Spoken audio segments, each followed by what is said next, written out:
A gente, ao longo desse mês, a gente está trabalhando um tema que a gente definiu como o discípulo. E a pergunta que a gente tem feito é essa, né? O que é ser discípulo? O que é caminhar com Deus? Você sabe?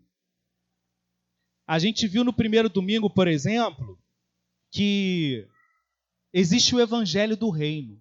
Você sabe o que é o evangelho do reino? Sabe o que ele diz? Talvez a gente deixe passar algumas nuances, mas o evangelho do reino, e a gente viu alguns versículos, vai dizer que é você acreditar que Jesus é o Senhor. Que quando você olha para essa vida, as pessoas vão dizer muitas coisas, mas Deus é soberano sobre tudo. O homem é pecador, o pecado entrou no mundo, destruiu a capacidade do homem de julgar o bem e o mal, de conhecer a Deus, e ele precisa chegar até Deus agora de maneira diferente. Não como quem fala, como quem grita, como quem briga, mas como quem ouve. Como quem está pronto para seguir. E aí depois a gente viu semana passada que quando você conhece esse evangelho, a sua vida muda.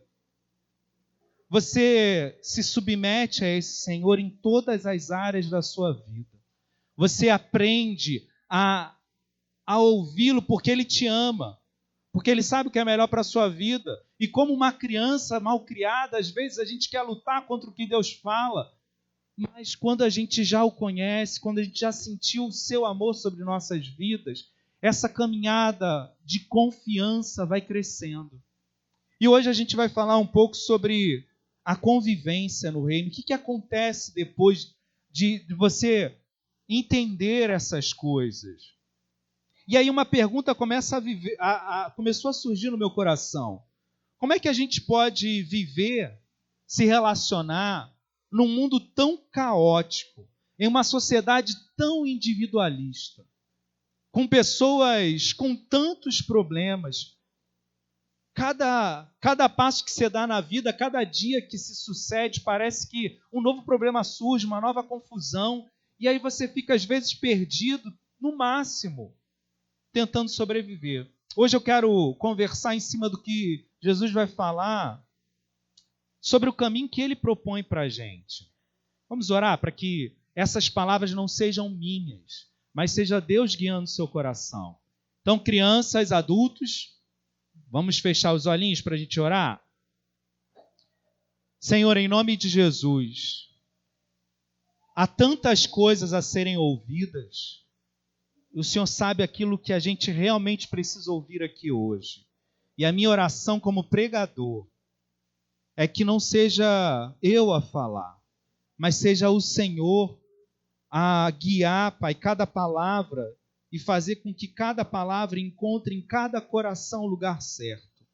Em nome de Jesus, fala aos nossos corações mais uma vez, Pai. Eu sei que o Senhor já está falando, mas que de maneira mais intensa possamos meditar na Tua voz e entender o que ela quer dizer para a gente hoje, agora. Em nome de Jesus que nós oramos, amém. João 13, 34 e 35 diz assim: Novo mandamento vos dou, que vos ameis uns aos outros, assim como eu vos amei, que também vos ameis uns aos outros.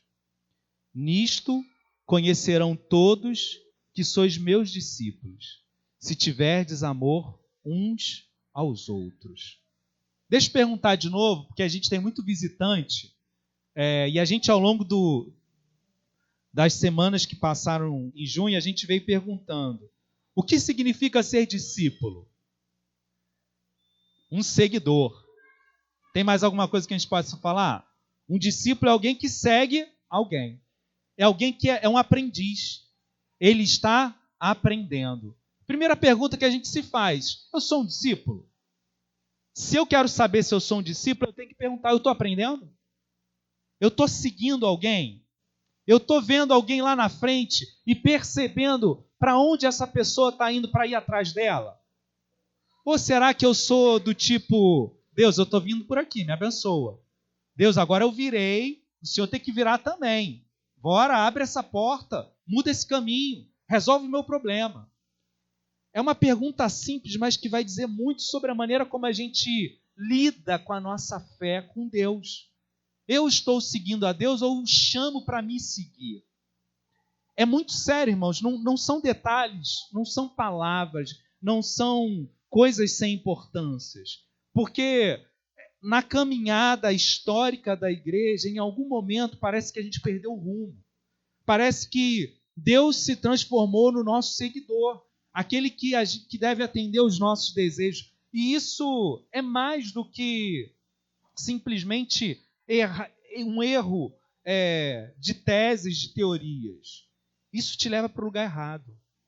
Porque se você não sabe para onde ir e você está na frente, você jamais vai chegar no lugar certo. Pensar nessas coisas faz a gente entender a urgência disso. Se a gente não segue Jesus, significa que a gente está à frente da nossa própria vida. E eu quero que você entenda isso. Desde que o pecado entrou no mundo, o pecado distorceu o seu coração. Grave essa informação. O que o pecado fez com você? Ele distorceu a sua capacidade de perceber o bem e o mal, de se achegar até Deus. E essas coisas ficam confusas no nosso coração. É muito sério eu entender isso. É muito sério eu fazer com que essas coisas se transformem em prática. Porque, sabe o que eu faço com essa informação? Se eu não consigo julgar o bem e o mal, o que eu vou escolher? O que é melhor para mim. E o que é melhor para mim, nem sempre melhor para mim de maneira imediata, mais confortável, mais agradável, nem sempre é melhor para todo mundo. E via de regra, no final, vai me fazer mal. Vamos dar exemplos simples, só para você entender a prática disso? Quantas vezes você saiu atrasado para o trabalho? Dirigindo ou na condução, e você está com raiva, você está xingando, você está querendo ultrapassar. O que é certo e o que é errado nisso? O nosso bem egoísta e primário se torna tão central na nossa vida que a gente começa a atropelar coisas. Quando a gente fala, então, eu só vou citar para não começar a briga, de opiniões políticas, nem se fala. Porque a gente julga, está buscando um bem comum, mas é mentira. É mentira. Quer ver como é mentira?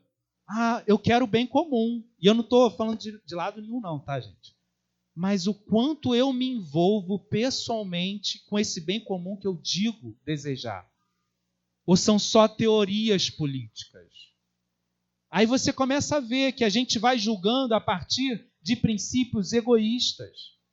Como é que eu lido com os meus relacionamentos? Por que eu estou chateado com alguém? Por que eu brigo com as pessoas? Porque elas não fizeram o que eu esperava delas? Porque eu fui frustrado na minha expectativa em relação a elas? É isso que o pecado faz. Seguir Jesus, entende como a fé é prática e real? É esse ponto que eu quero que você chegue. Seguir Jesus me garante que eu farei o que Deus diz que é bom. Por isso que eu tenho que seguir Jesus. Porque seguir a Jesus me garante que eu vou fazer o que Deus diz que é bom. E não o que eu acho. Não simplesmente o que eu quero. E aí sim eu estarei onde eu devo estar. Não só onde eu quero estar. A gente valoriza demais a felicidade e o desejo. Eu quero ser feliz, isso é importante, será? Porque se fosse só julgar a partir do que eu quero, eu não acordaria cedo. Se fosse só julgar pelos meus desejos, eu não pararia de comer coisas gostosas. Se fosse só julgar pela felicidade e pelo desejo, eu me endividaria, passaria o cartão de crédito, compraria tudo o que eu quero. Só que o desejo e a felicidade não são o único peso nessa balança.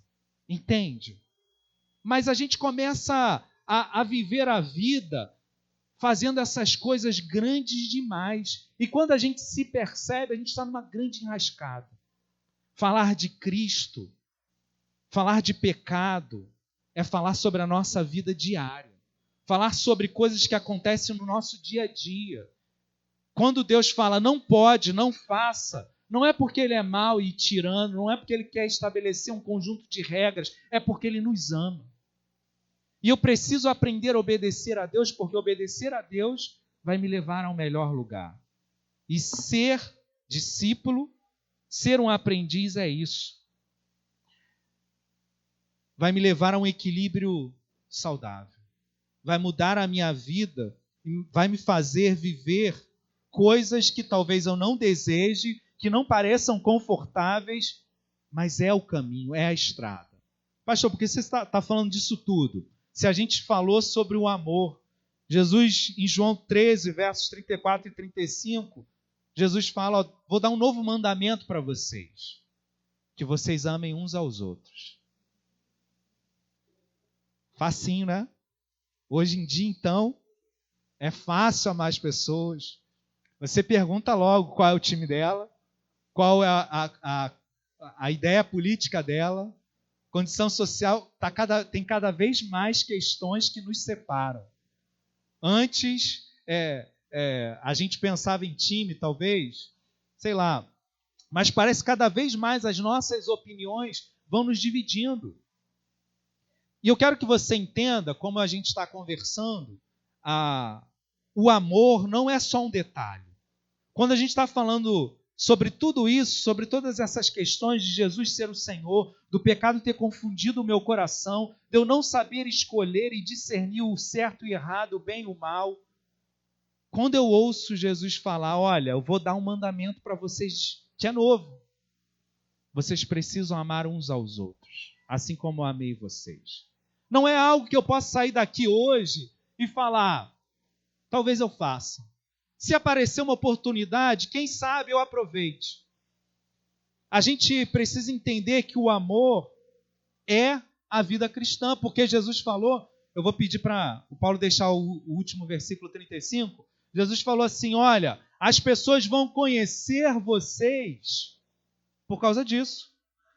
Se vocês tiverem amor uns pelos outros, todo mundo vai saber que vocês são meus discípulos.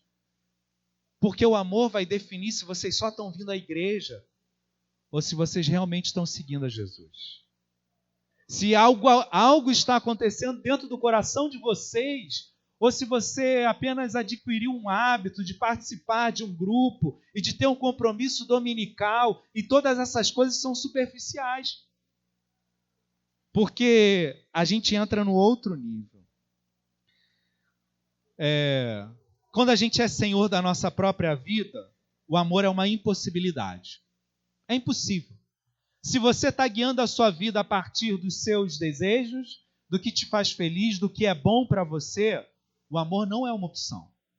Porque o amor vai exigir de você alguns sacrifícios, algumas entregas, dizer não para algumas coisas, não é assim? Eu amo minha esposa. Quando diante do pastor, eu me casei com ela, eu disse sim para ela. E ao dizer sim para ela, eu disse não para todas as outras. É uma escolha consciente de me negar. Eu amo meus filhos. E porque eu os amo, eu digo não para outros compromissos, eu mudo princípios na minha vida, eu mudo urgências, porque eu quero conduzi-los na fé, eu quero que esse amor aconteça, eu quero estar presente no que acontece na vida deles. O que talvez cause confusão na nossa vida, nosso entendimento, é porque a gente pensa em amor como um sentimento, pura e simplesmente. O amor é como se fosse uma onda que cai do céu, impacta o meu coração e faz amar algumas pessoas loucamente, outras não. Mas o amor, justamente porque Jesus nos ordenou e fez dele um mandamento, ele é uma decisão minha. Eu amo quem eu quero. Não sei se você concorda com isso, mas você escolhe quem você vai amar. Talvez você não faça isso de maneira consciente, mas as pessoas a quem você dedica mais tempo, mais atenção, mais partes de você, são as pessoas que você escolheu amar. Escolhas, decisões. Deus está falando, e aí? Como é que está Como é que estão essas coisas dentro do seu coração? Como é que essas coisas se organizam dentro de você? Esse mandamento de amar o próximo é antigo. Está lá nos primeiros livros da Bíblia, em Levítico 19, verso 18, quando Moisés está dando várias leis ao povo, ele diz assim: não te vingarás, nem guardarás ira contra os filhos do teu povo, mas amarás o teu próximo como a ti mesmo. Eu sou o Senhor. Desde o início, Deus decidiu que para que o povo pudesse caminhar minimamente, a gente precisava ter o mínimo de envolvimento, compromisso e entrega um pelo outro. E sem isso as coisas não andariam. Mas Jesus nos chama a um novo compromisso. E talvez passe desapercebido, porque lá em Levítico, Moisés falando ao povo, diz assim: amarás o teu próximo como a ti mesmo. Mas o que Jesus fala aqui? Volta no 34, por favor. Que esse é um mandamento novo. Por que é novo? Se ainda é amar uns aos outros. Por que Jesus diz que ele é novo? A grande diferença, e ela é muito grande, é que aqui Jesus fala para que a gente ame uns aos outros como ele nos amou. Como é que eu amo as pessoas como a mim mesmo? Eu sou o limite.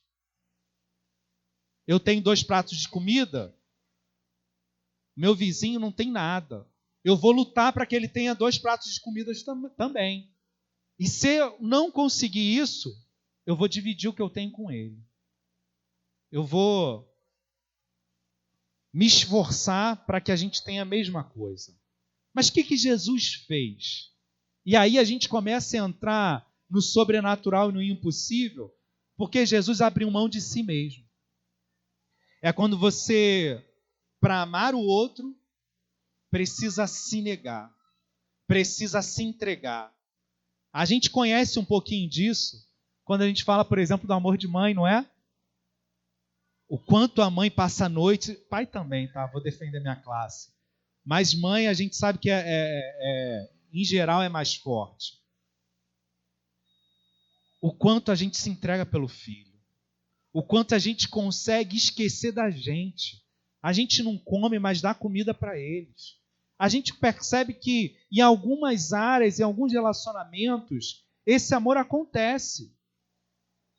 E Jesus fala, olha, e eu quero que você entenda isso, Jesus não está falando para você fazer isso com todo mundo, não. Dá para amar o mundo inteiro? É impossível.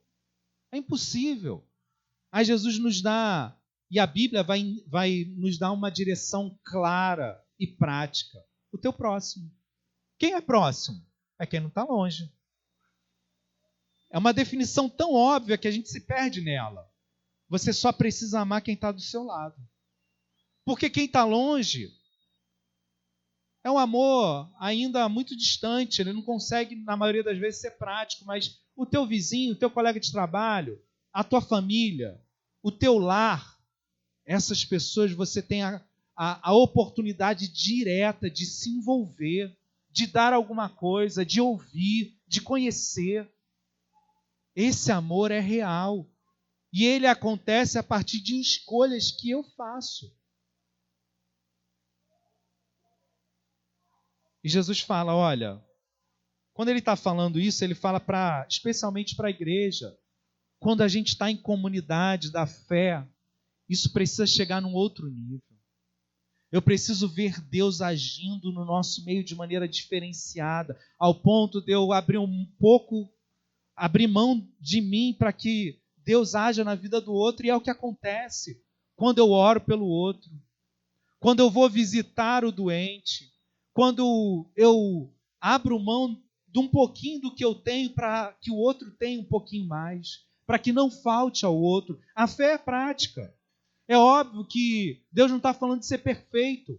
A gente está muito longe da perfeição do amor, mas Ele está nos chamando a uma atividade prática e real que acontece enquanto eu caminho com Deus e com o povo de Deus.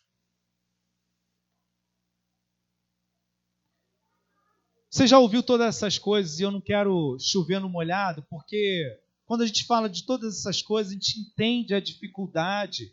E eu acho que normalmente a gente para quando essas coisas começam a parecer difíceis demais, parecer distantes demais da prática. E eu quero caminhar para um fechamento para que você saia daqui com esse amor de maneira real. A primeira coisa que eu acho que a gente precisa perceber é que a gente não consegue viver sem esse amor. Por mais que a família tradicional esteja em xeque, por mais que a gente viva uma sociedade que se isole, a gente já não tem mais amigos, já não tem mais tantos conhecidos como tinha antes. Cada vez mais a gente vive trancado dentro de casa, seja por causa da segurança, seja por causa da questão financeira, seja lá pelo que for, a gente tem se trancado. Os nossos relacionamentos são virtuais e cada vez mais distantes. Mas se você parar para pensar na dinâmica da sua própria vida, você vai ver o quanto você tem sentido falta de relacionamentos. O quanto você vai buscar, através das redes sociais, através das histórias emocionantes de filmes e séries, viver a vida de outras pessoas, conhecê-las em outro nível. Não é o que a gente faz quando a gente liga um filme. Você quer viver uma história, sentado na tua casa, mas você sente falta daquilo. A gente criou um paliativo. A gente vive histórias sem vivê-las realmente. E isso é legal, não é ruim. É ruim quando essas são as únicas histórias que a gente vive. Deus fala para a gente o quanto o nosso coração foi feito para se conectar. Dá problema, é difícil. A gente se frustra, a gente desanima, mas a gente foi feito para viver em comunhão, para estar ligado a outras pessoas. E o nosso coração se sente só quando a gente está só. E todas as coisas que a modernidade tem trazido, vamos ser sinceros, não são suficientes para aplacar a necessidade que a gente tem disso. Esse anseio é real. A necessidade é real. Mas só tem um problema, irmãos. E aí eu acho que a gente fecha esse ciclo de pensamento quando todas essas coisas são pensadas e vividas a partir do pecado, da distorção que o pecado trouxe para a gente. Essas coisas viram crises, viram dores, viram solidão. A gente nunca viu uma sociedade tão doente mentalmente, emocionalmente. A gente nunca viu famílias tão tortas. Mas parece que a gente nunca viveu um momento de tanto conhecimento, de tanta proteção. Os filhos são super protegidos, mas já passou da hora da gente perceber que a gente está fazendo alguma coisa errada. E que algo prático, real, precisa ser mudado na maneira como eu vivo a minha vida. Senão, essas não vão ser só histórias da sociedade. Vão ser minhas histórias. O meu adoecimento mental e emocional é questão de tempo, não importa a idade, não importa o grau de sucesso econômico e de trabalho. Percebe? Você precisa viver as coisas que Deus diz que você tem que viver. E Deus fala que relacionamentos, amor, vida estão no centro disso. Por mais que me cause um certo repúdio pensar nessas coisas, eu preciso colocar a mão na massa e falar, isso vai entrar na minha agenda. Eu vou começar a caminhar em direção a isso. Sabe o que é que muda? Quando os meus relacionamentos, quando o meu anseio por viver outras histórias com outras pessoas está baseado em Deus e na sua palavra. Aí as coisas começam a mudar. Sabe o que Deus propôs? E isso que a Bíblia fala com o Evangelho, Jesus morreu na cruz porque você é pecador. E não importa se você está vindo aqui pela primeira vez ou se você tem anos de igreja, você é pecador. O seu coração precisa da ação diária de Deus, da ação urgente, constante do amor de Deus. Sem isso, a gente sempre pega desvios. Cristo morreu na cruz porque a gente precisa dele. Não foi um detalhe, não é uma oferta que vai fazer a minha vida melhorar. Sem isso, a minha vida não existe. A minha vida é um desastre, é um caos. E eu preciso entender isso, que todos os dias eu acordo e vivo, sobrevivo a partir da graça de Deus, do perdão, do amor. Eu preciso viver essa história com Deus. E essa é uma história que é comunitária e é pessoal. Todos os dias eu preciso ir até Deus, caminhar com Ele, segui-lo. Deus, o que você tem para mim hoje? Abrir o seu coração diante dEle. Viver um relacionamento real. Sem isso, a nossa vida vai se deteriorando. Sabe o que eu faço? Eu vou até as pessoas. E aí eu vivo relacionamentos amorosos esperando que essas pessoas me supram. Eu vivo relacionamentos de amizade, de pais e filhos, parentesco, achando que eu vou encontrar aquilo que eu não tenho em pessoas. Aí tudo dá errado, tudo vira um caos, tudo vira frustração. Quando eu descubro que o meu pecado me separou de Deus, mas Deus morreu na cruz para me ligar novamente com Ele, para me perdoar e me fazer viver uma nova vida, tudo que eu preciso eu encontro em Deus. E aí eu posso me relacionar com as pessoas de uma maneira muito mais leve. Eu não busco nelas a razão da minha vida. Elas já não são aquilo que sustenta o meu viver. Elas não são o centro da minha caminhada. Tudo isso só Deus pode ser. Eu encontro amor, vida, razão, sentimento em Deus. E como eu estou tão cheio disso, eu posso doar às pessoas. Eu posso ir até elas e amá-las. E perdoá-las em suas falhas. E reconhecer o seu ritmo de caminhada. E ter mais paciência. Percebe como tudo muda? Porque antes eu esperava que elas atendessem às minhas expectativas. Antes eu achava que elas tinham que caber dentro daquilo que eu acho que é bom, que é certo. Agora não mais. Agora todas essas coisas estão em Deus e as pessoas fazem parte daquilo que Deus está fazendo na minha vida. E eu sei que Deus está agindo na vida delas também. Caminhar com Deus enche tanto a minha vida que eu passo a ser um doador.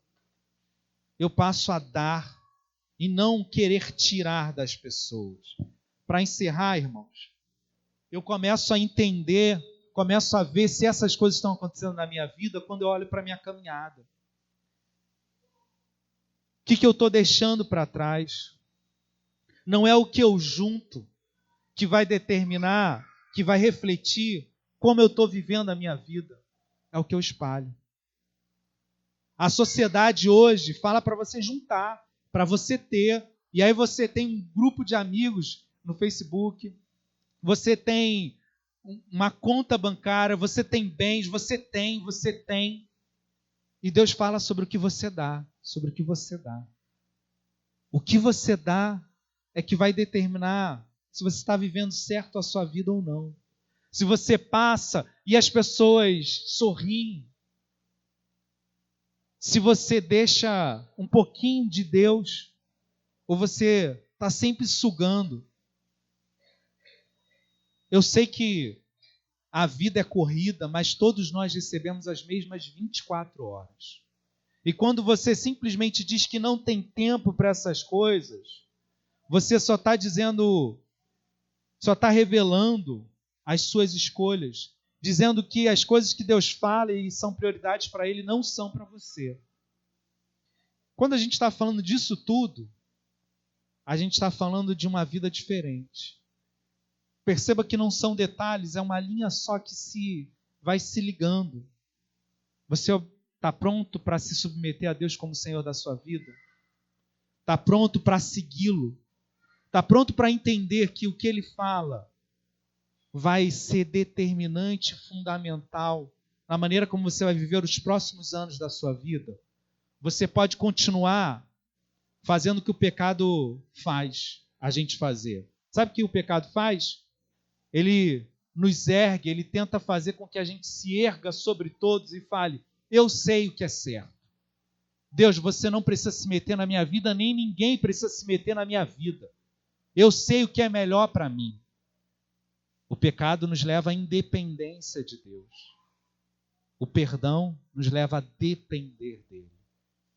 E depender de Deus significa bater no peito, humildemente, e dizer, eu errei.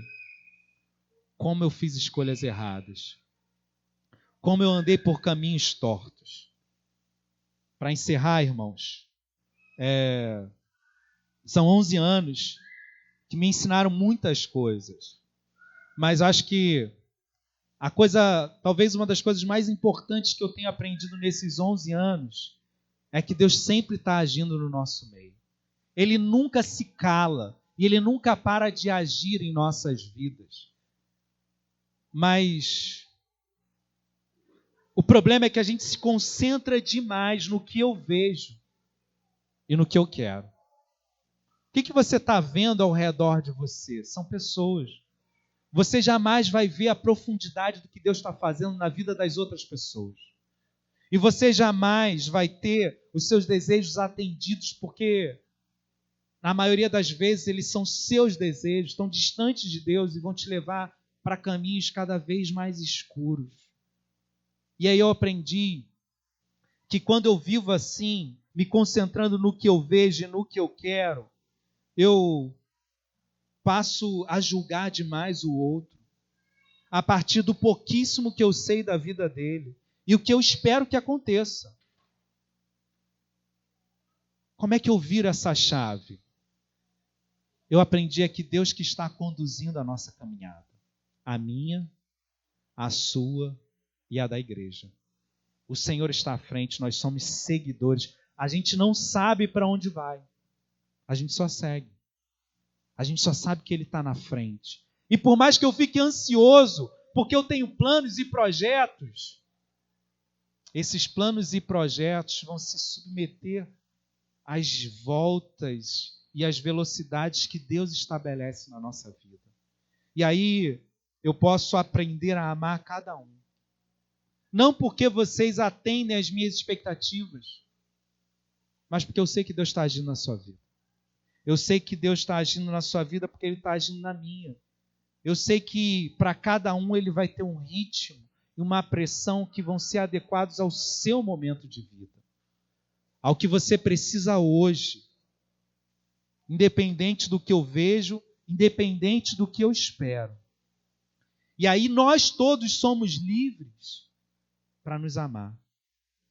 Para olhar para o outro com outro olhar. Com outro tipo de expectativa no nosso coração. Porque eu não busco o amor no outro, eu dou o amor. Eu me dou, eu entrego. E aí quando a gente coloca essas coisas nessa perspectiva, talvez mude. E aí eu te dou uma tarefa simples para você viver a sua semana. Comece dando pequenos passos. Ame o seu próximo. Todos os dias, e essa é a minha tarefa para você, todos os dias escolha uma pessoa. Uma pessoa para você amar. Para fazer algo simples, seja levar um copo de água, seja agradecer por algo que você normalmente não agradece, seja fazer um favor ou fazer companhia, não importa. Você não precisa anunciar a sua bondade, mas escolha fazer algo por alguém todos os dias. E essas coisas vão crescer no seu coração. Se você começar a caminhar com Deus, você vai ver que isso vai transbordar e vai começar a ser natural na sua vida.